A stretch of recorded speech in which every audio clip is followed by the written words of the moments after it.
Champions trophy 2025 এর আজকে তৃতীয় ম্যাচে আপনাদেরকে স্বাগতম। চ্যাম্পিয়ন্স ট্রফি 2025 এর আজকে তৃতীয় ম্যাচে সাউথ আফ্রিকা ভার্সেস আফগানিস্তান কিন্তু পাকিস্তানের করাচি স্টেডিয়াম থেকে বাংলাদেশ সময় দুপুর 3টায় মুখোমুখি হবে।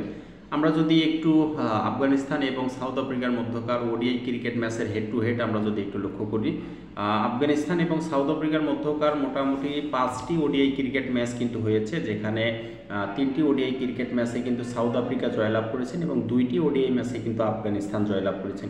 সর্বশেষ 2024 সালে সাউথ আফ্রিকা এবং আফগানিস্তান যে ম্যাচটিতে তারা মুখোমুখি হয়েছিলেন, সেখানে কিন্তু মোটামুটি আফগানিস্তান কিন্তু তারা কিন্তু 355 রানের মতো 311 রান করেছিলেন। সেখানে কিন্তু সাউথ আফ্রিকা কিন্তু 155 রানে কিন্তু আফগানিস্তানের কাছে হেরে গিয়েছিল এবং আরেকটি ম্যাচ যেখানে হয়েছিল সেখানে কিন্তু আবার সাউথ আফ্রিকা 7 উইকেটে আফগানিস্তানের সঙ্গে জয়লাভ করেছিল। তো এই ছিল সাউথ আফ্রিকা এবং আফগানিস্তানের মধ্যকার হেড টু হেড তাদের ওডিআই ক্রিকেট ম্যাচের প্রেডিকশন। খেলা শুরু হবে দুপুর 3টায়। ধন্যবাদ সকলকে।